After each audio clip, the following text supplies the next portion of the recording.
pessoal, vamos resolver os exercícios então sobre as transformações físicas e químicas, tudo bem? Para isso eu gostaria que vocês abrissem a página, na página 531, tá, da apostila 2, para a gente fazer a atividade 1. Vai ser bem interessante para a gente ilustrar tudo aquilo que a gente viu na teoria. Então, exercício 1. Classifique as transformações abaixo em física ou química. Letra A, formação da neblina. Ele deu até uma dica, que é condensação do vapor d'água.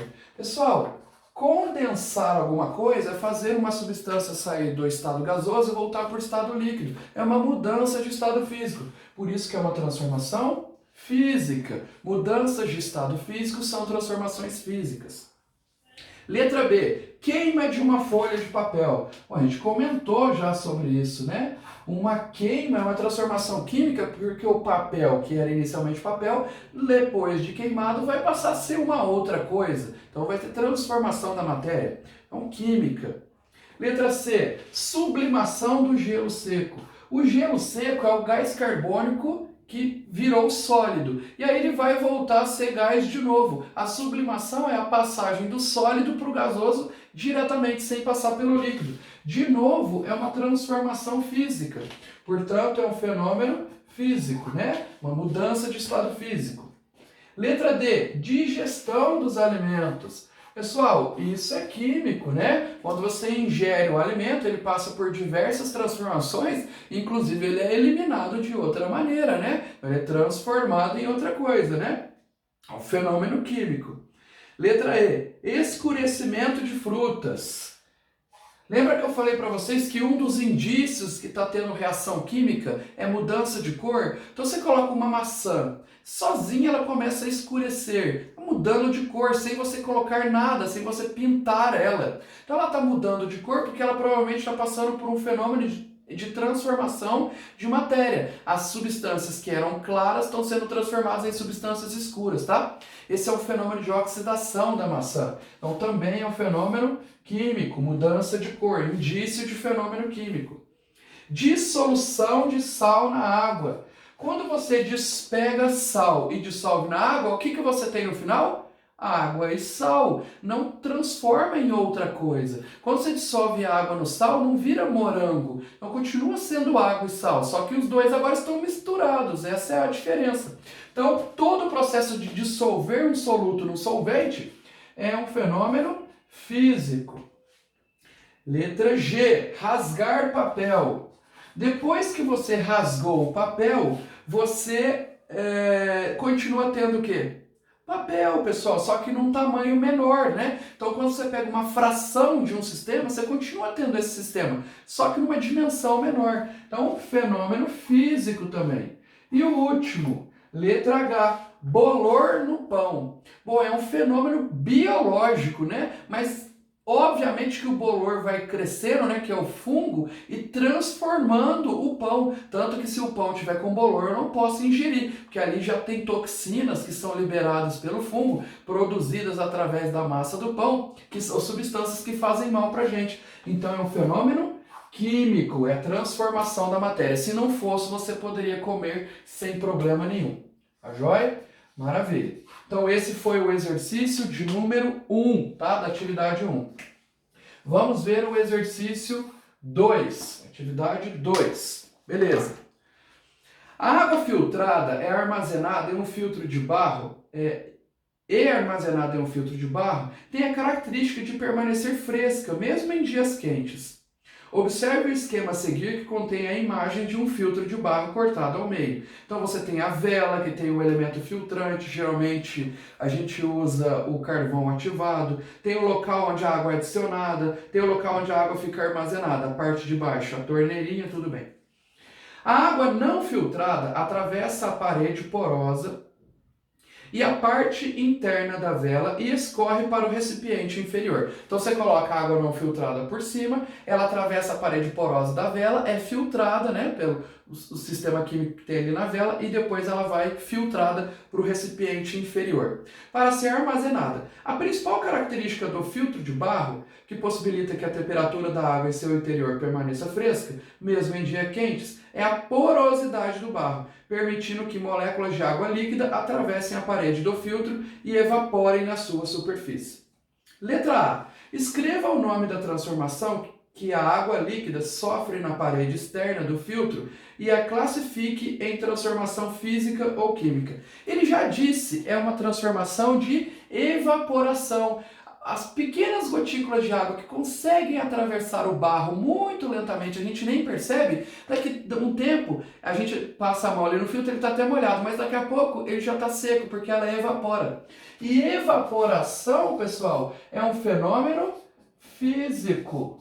Então, na letra A, a gente tem o nome da transformação, que é a evaporação. O próprio texto citou isso e trata-se de um fenômeno físico, é a passagem do líquido para o estado gasoso. Tudo bem? E o próprio texto descreveu isso. Então, a gente só interpretou e colocou aqui. Letra B. Explique por que a água filtrada armazenada no filtro de barro permanece sempre fresca, mesmo em dias quentes. Bom, tem alguns motivos, os principais. O barro é um isolante térmico, então ele não deixa o calor entrar. Talvez esse seja o principal de todos. E outro, a água não sofre evaporação?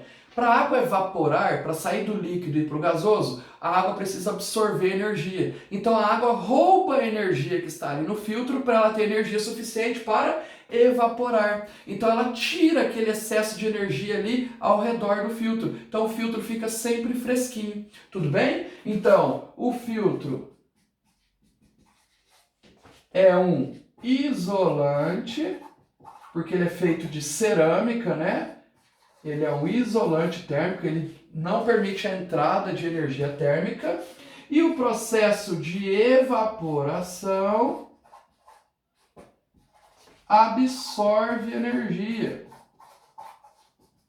Um processo de evaporação é um processo endotérmico. Absorve energia para que a água saia do estado líquido e vá para o estado gasoso. E essa energia absorvida vem de onde? Vem do filtro, porque a água está em contato com o filtro, né? Então ela tira energia do filtro, deixando ele sempre fresquinho, sempre sem excesso de energia. Tudo bem? Essas foram as atividades, os exercícios da atividade 1. Agora nós faremos os exercícios da atividade 2. Beleza. Na página 534 a gente tem a atividade 2 e vamos começar com o primeiro exercício, tá? É um exercício estritamente de interpretação de simbologia química. Então nós não teremos muito problema, tá bom? Indique o nome dos elementos químicos e o número de átomos de cada elemento nas substâncias abaixo. Vamos lembrar que a gente já viu em aulas anteriores a diferença de átomo e elemento. Elemento é o símbolo químico. Átomos é quantos de cada um desses símbolos que aparecem na estrutura. Por exemplo, quantos elementos químicos eu tenho aqui na letra A? Tem o elemento carbono, o elemento hidrogênio e o elemento oxigênio. Então aqui eu tenho 3 elementos. Mas quantos átomos de cada elemento eu tenho? É só olhar esses numerozinhos aqui de baixo, que são os índices. Os índices indicam a quantidade de átomos de cada elemento. Por exemplo, o carbono tem quantos? 12 átomos, o hidrogênio tem 22 e o oxigênio tem 11 átomos. Então eu teria num total 12 com 22, 34, com mais 11, 45 átomos de 3 elementos. Tá joia? Então tá aí a distribuição dos elementos e dos átomos. Então o elemento é o símbolo químico. Átomos, a gente olha o númerozinho embaixo para ver quantas vezes cada um desses símbolos está aparecendo na estrutura. Olha só a letra B. Quantos elementos eu tenho? Tenho o H, tenho o S e tenho o O. Então, elementos, de novo, eu tenho 3. 3 elementos. Quantos que tem do H? Tem 2. E do S? Tem 4? Não. O 4 é do O. Quando não aparece nada, é porque o índice é 1. Lembra disso. Índice 1 não precisa aparecer. Então, o S tem 1. E o O tem 4. Tá joia? Então tem 2 do H, 1 do S e 4 do O. Tá joia? Beleza. Letra C. Quantos símbolos químicos eu tenho? o Mg, aqui é um símbolo, né? O símbolo químico pode ter uma, duas ou três letras, sendo que a primeira é maiúscula, o restante é minúsculo. Então, como é um M maiúsculo e um G minúsculo, isso aqui é um elemento químico, o magnésio, tá? O Mg. Aqui tem o O e aqui tem o H. Bom, então são 3 elementos de novo. 3 elementos químicos. Quanto que tem de cada elemento? O Mg, que númerozinho que tem aqui? Nenhum. Então é porque é o número 1. Beleza? E o O? Bom, aqui dentro é 1. Só que lá fora ele está sendo multiplicado por quantos, pessoal? Por 2. Então o O tem 2 dele. E o H? Mesma coisa. Aqui dentro tem 1. Só que lá fora ele está sendo multiplicado por 2. Então tem 2 dele. É igual na matemática. Se eu sei que o O e o H estão sendo multiplicados ao mesmo tempo por 2, eu coloco um parênteses 2, indicando que o 2 está multiplicando o númerozinho dos 2 elementos lá dentro. Tá joia? Aqui é a mesma coisa. Quantos elementos eu tenho? Tem o Al, tem o S e tem o O. De novo, 3 elementos. Perfeito. Quantos de cada elemento que eu tenho? Bom, o Al está aqui direto, ó, 2. Então não tem que discutir. O S, lá dentro do parênteses não tem nada para ele. Não tem númerozinho nenhum embaixo do S. É o número 1. Quando não aparece nada é 1. Só que lá fora ele está sendo multiplicado por 3. Então o S tem 3 átomos. E o O, aqui dentro é 4. Só que lá fora ele está sendo multiplicado por 3. Então 4 vezes 3 vai dar qual total? 12. Então, se tiver parênteses, o número lá fora do parênteses multiplica os índices dos elementos que estão lá dentro, tá joia? Então, tem 2 do Al, tem 3 do S e tem 12 do O, porque é 4 vezes o 3 que está lá fora.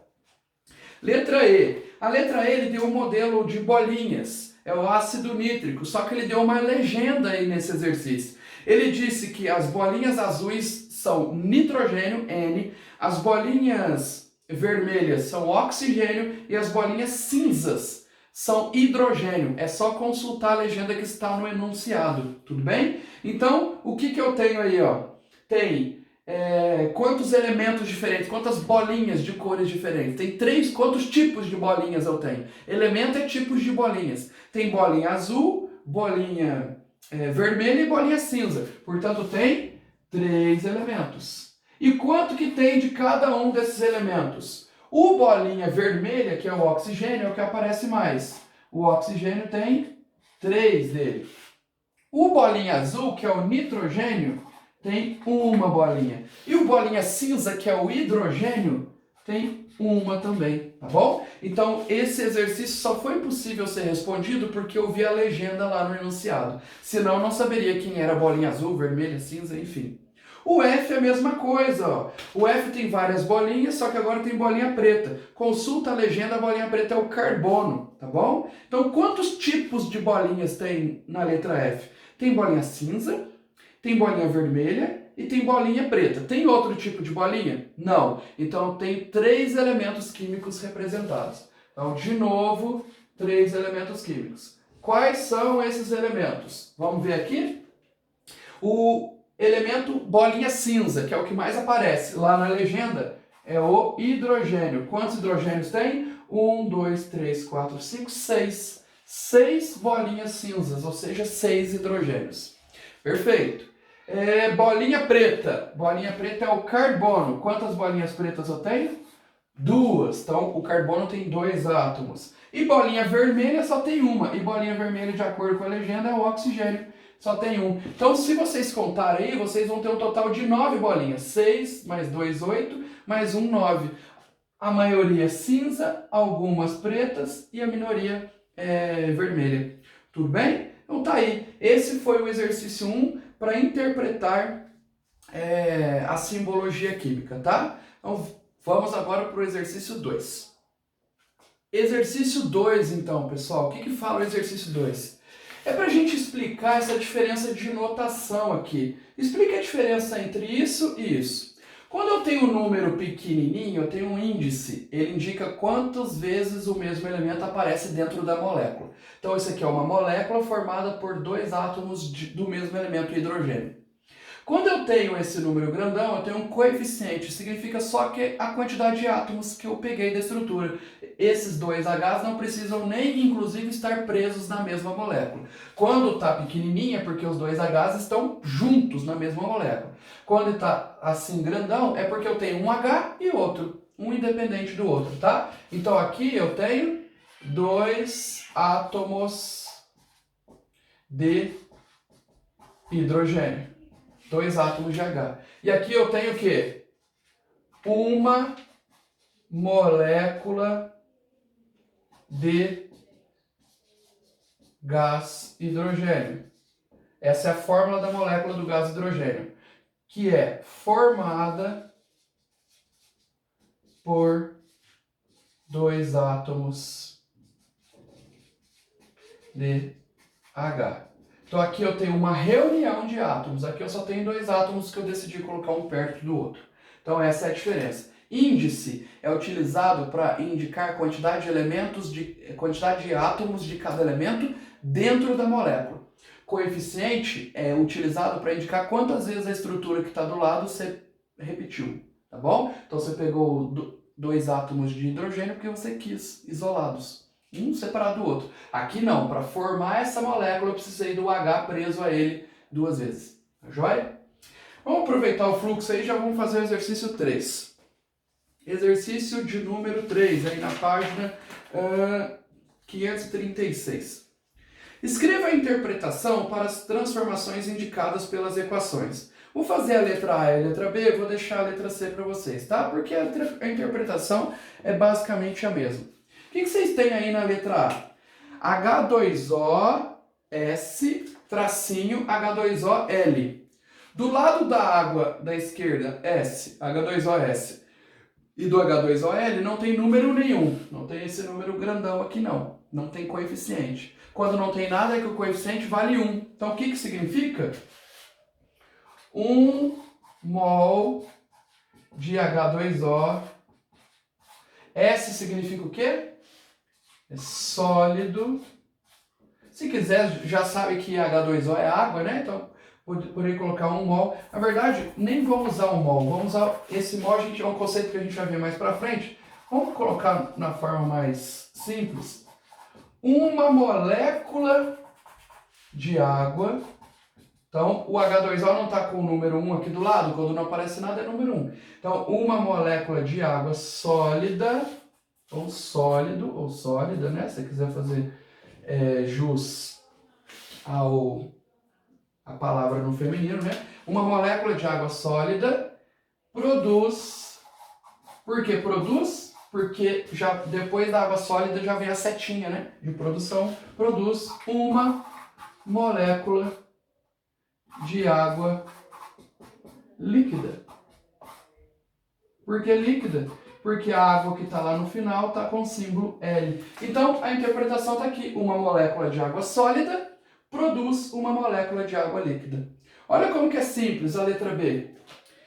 2H2OL, setinha, 2H2 mais O2. Então, olha a interpretação. 2 moléculas de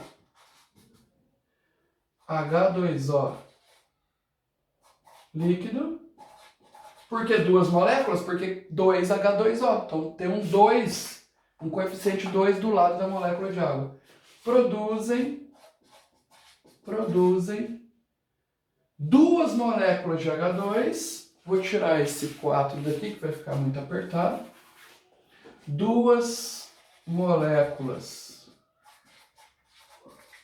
de H2 e... porque não foi o único produzido. A única substância depois da seta é o H2? Não, além do H2 tem o O2. Que número que está do lado do O2?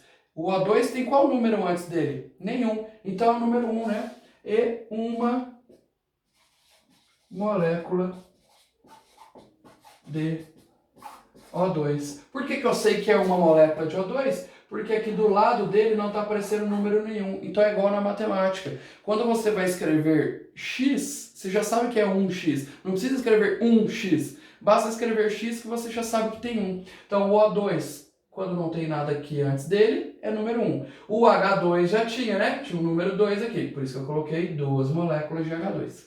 Tá joia? Então é só para traduzir mesmo para o extenso essas reações aí. E o exercício 4 vai ser o último que eu vou fazer aqui nesse vídeo, porque o exercício 5 e o 6 são muito parecidos com o exercício 4, na verdade são até mais simples, tá? Então eu vou deixar para vocês. O exercício 4 fala o seguinte: o gás propano é um dos componentes do GLP, gás liquefeito do petróleo. Ele pode ser encontrado nos bujões de gás e é utilizado como combustível. A figura abaixo representa a combustão do propano. Só que ele deu essa reação aí na forma de modelos de esferas, né, de bolinhas. Lembra que cada bolinha de uma cor representa um elemento químico, né?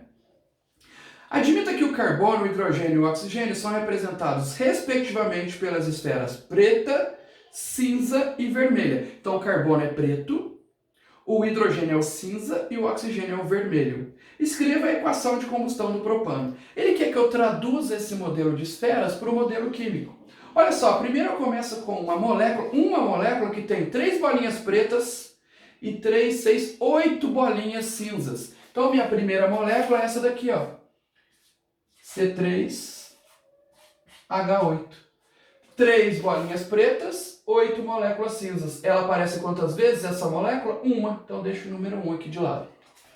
Ele reage com 1, 2, 3, 4, 5, 6 pares de bolinhas vermelhas.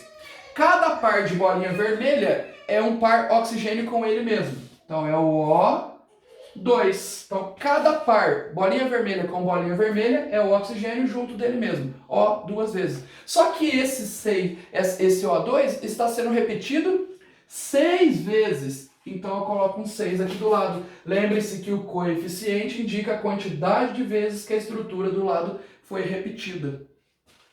E aí lá, depois da setinha, vai ter o quê? Vai ter 1, 2, 3, 4 moléculas iguais. Essas moléculas têm uma bolinha vermelha e 2 cinzas. Sabendo que o cinza é o hidrogênio e o vermelho é o oxigênio, que molécula que tem 2 hidrogênios e 1 oxigênio? A molécula da água. Então, H2O. Olha lá, ó. 2 do hidrogênio, 1 oxigênio. Só que ele repetiu essa molécula quantas vezes aí?